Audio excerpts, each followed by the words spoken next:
Bab 1940. Di atas 3 pedang. 1. Nyatanya, saat ini, Freddy Nolin juga kaget. Dia adalah pedang kultivator. Bukan hanya itu, tapi dia benar-benar orang suci. Dapat dikatakan bahwa selama dia tidak bertemu dengan master tingkat dewa kuno, dia hampir tak terkalahkan. Namun, dia diperbantukan oleh Mileye. Dan Mileye baru saja mencapai alam tangga langit. Ini terlalu dibesar-besarkan. Pada saat ini, Mileye tiba-tiba menatap Freddy Nolin. "Kamu tanah makam dewa ingin membunuhku." Freddy Nolin memandang Mileye. "Siapa kamu?" Mileye tersenyum dan berkata, "Namaku Mileye." Mengatakan itu, sebilah pedang langsung menghunjam ke tubuh Freddy Nolin. Pedang biru gaib. Pedang biru gaib langsung mulai dengan panik menyerap jiwa Freddy Nolin. Freddy Nolin tiba-tiba membuka telapak tangannya, dan di tangannya, jimat merah berubah menjadi seberkas cahaya dan menghilang ke langit. Mileye melirik ke langit dan berkata sambil tersenyum, memanggil seseorang. Freddy Nolin menatap Mileye, "Kamu akan membayar harganya." Mileye tersenyum dan berkata, "Mungkin. Tapi, kamu tidak bisa melihatnya lagi." Ketika suara itu jatuh, dia melambaikan lengan bajunya. Bang! Pedang biru gaib sepenuhnya menyerap Freddy Nolin. Melihat Mileye langsung membunuh Freddy Nolin, wajah Trisno langsung memucat. Istana Sengong telah berakhir. Semua sudah berakhir.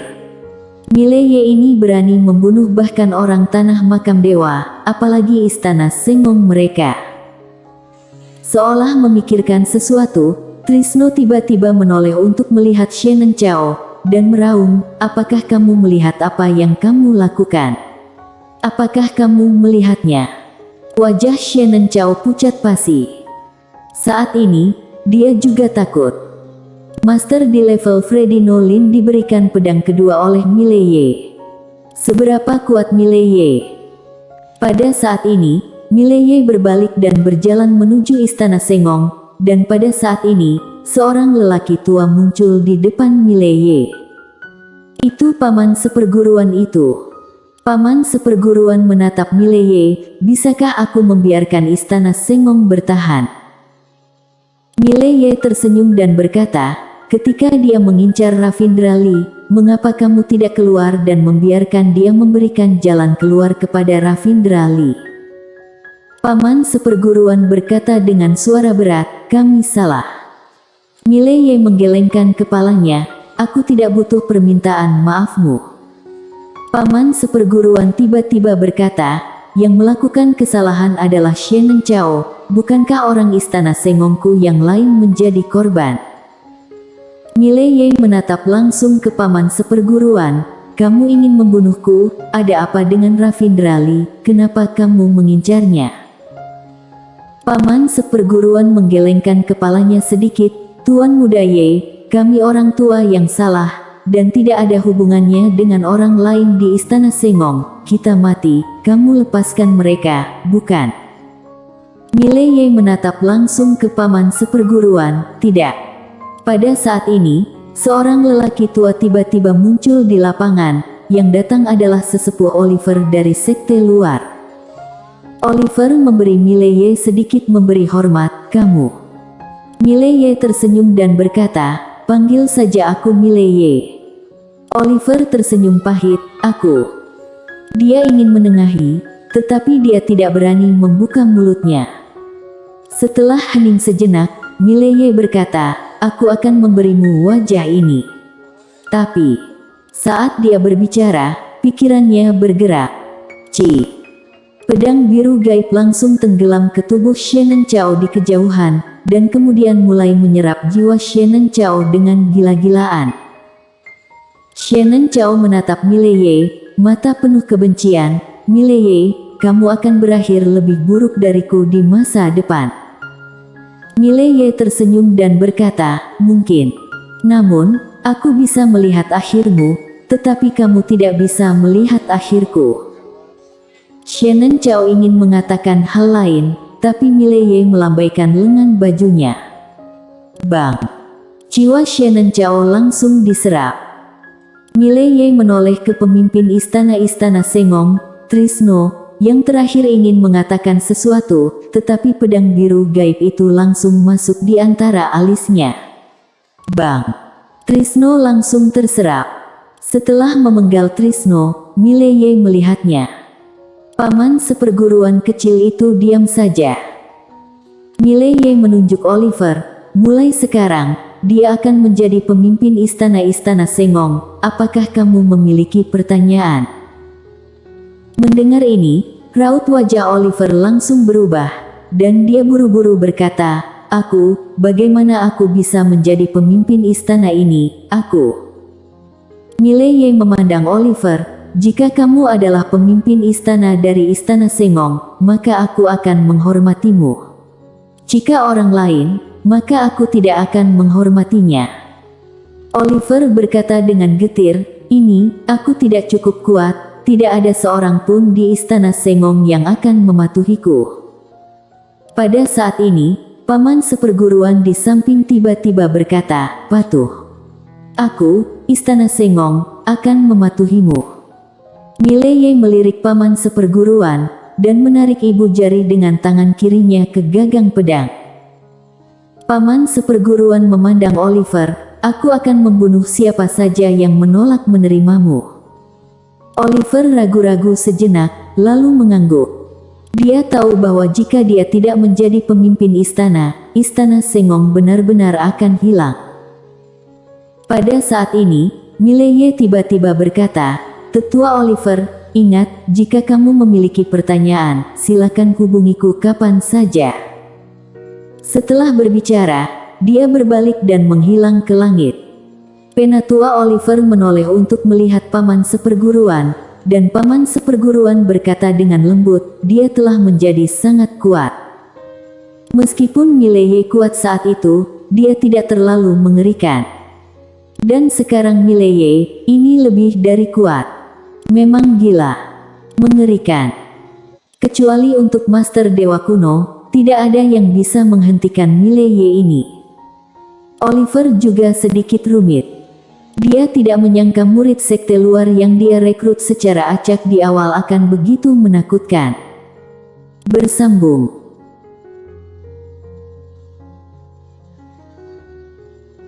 Bab 1941. Di atas tiga pedang. 2. Setelah Mileye meninggalkan istana Dewa Spiritual Agung, ia menemukan tempat untuk mulai membentuk kembali tubuh fisik Ravindrali. Dengan bantuan pedang biru gaib, ini bukan tugas yang sulit. 3 hari kemudian, di suatu tempat di tepi danau, di depan Mileye, Ravindrali duduk bersila di tanah. Saat ini, auranya lebih kuat dari sebelumnya. Karena jiwanya diperkuat oleh pedang biru gaib. Sekitar setengah jam kemudian, Ravindrali bangun, dan dia memandang Mileye, saudara Ye, terima kasih banyak. Mileye tersenyum dan berkata, apakah kamu masih akan kembali ke istana Sengong? Ravindrali ragu-ragu, lalu berkata, aku ingin kembali. Mileye mengangguk, ya. Sekarang istana Sengong adalah sesepuh Oliver sebagai pemimpin istana. Jika kamu kembali, kamu bisa juga banyak membantunya.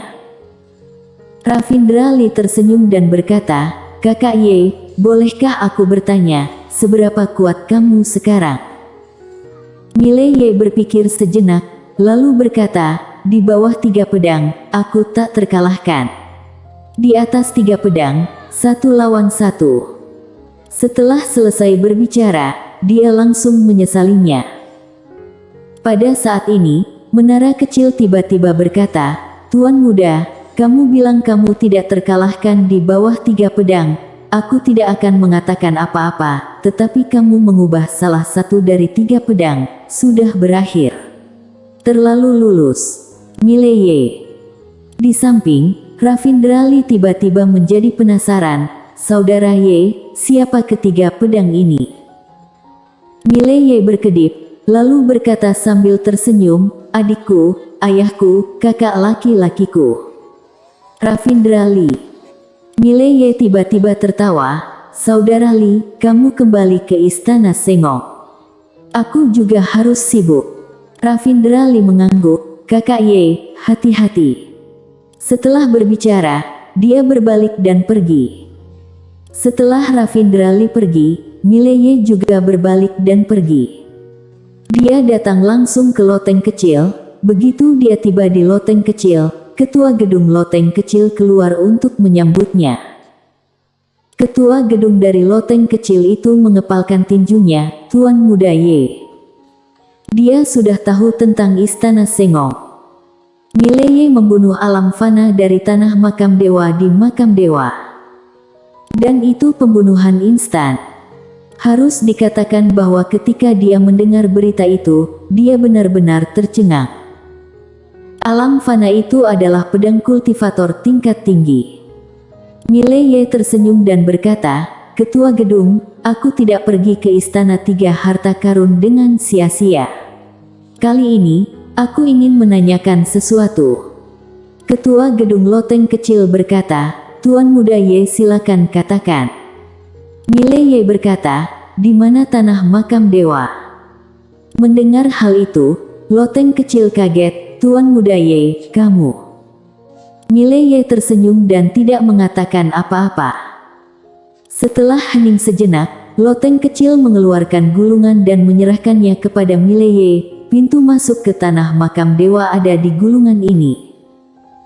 Mileye menyimpan gulungan itu, lalu mengeluarkan cincin penyimpanan dan menyerahkannya kepada loteng kecil. Terima kasih banyak. Ketua gedung loteng kecil itu melirik cincin penyimpanan dan cepat-cepat menggelengkan kepalanya. Itu tidak perlu. Mileye berpikir sejenak, lalu berkata, bantu aku memperhatikan pergerakan pasukan utama, terutama tanah makam dewa. Dia tidak ingin hal seperti Ravindra Lee terjadi lagi. Ketua gedung loteng kecil tersenyum, tidak masalah. Mileye menyingkirkan cincin penyimpanan, kalau begitu aku berutang budi padamu. Ketua gedung dari loteng kecil sangat gembira, tujuannya hanya ini, yaitu untuk membuat Mileye berutang budi. Nikmat jauh lebih berharga daripada sekedar kristal dewa keabadian. Mileye tidak banyak bicara. Dia menangkupkan tinjunya, selamat tinggal. Setelah berbicara, dia berbalik dan menghilang ke langit. Ketua gedung loteng kecil memandang ke ujung langit, dan berkata pelan, apakah dia akan pergi ke tanah makam dewa? Tanah makam. Memikirkan hal ini, ketua gedung dari loteng kecil itu hanya bisa menggelengkan kepalanya dan tersenyum kecut. Ini hanya konyol. Mileye berjalan dengan pedangnya, dan dalam waktu 1 jam, dia tiba di pintu masuk tanah makam dewa. Tujuan para dewa ada di dunia sendirian, dan pintu masuk mereka ada di langit berbintang. Mileye berdiri di depan gua bintang putih besar, melewati gua bintang ini adalah tanah makam dewa. Namun, dia tidak masuk. Dia tidak tahu banyak tentang tanah makam dewa, kuburan para dewa. Jika dia masuk dengan gegabah, dia mungkin akan dipukuli sampai mati. Pada saat ini, lubang bintang putih itu tiba-tiba bergetar, dan tak lama kemudian, seorang lelaki tua keluar darinya. Orang suci tingkat tinggi. Mileye melirik lelaki tua itu, dan pada saat ini, lelaki tua itu juga menemukannya. Melihat Mileye, lelaki tua itu mengerutkan kening, siapa kamu? Mileye berkedip, apakah kamu akan menemukan Mileye itu? Orang tua itu memandang Mileye, bagaimana kamu tahu? Mileye berkata dengan serius, aku tahu di mana Mileye berada. Orang tua itu memandang Mileye, dan ada sedikit kewaspadaan di matanya, siapa kamu? Mileye hendak berbicara. Pada saat ini, lelaki tua itu tiba-tiba berkata, kamu adalah Mileye itu. Mileye membeku. Orang tua itu menatap Mileye, kamu membunuh alam fana. Saat Mileye hendak berbicara, lelaki tua itu berbalik dan lari. Orang tua itu sangat cepat dan memasuki gua bintang dalam sekejap mata. Melihat pemandangan ini, wajah Mileye menjadi gelap. Oh sial! Orang-orang di tanah makam dewa tidak semudah itu dibodohi. Dirinya khawatir ini akan sulit lain kali. Pada saat ini, suara reruntuhan pedang tiba-tiba terdengar. Majikan muda, aku pernah ke tempat ini sebelumnya. Mileye terkejut, dan kemudian bertanya, kamu dan tuanmu? Reruntuhan pedang mengangguk, ya, tuannya sudah ada di dalam sebelumnya.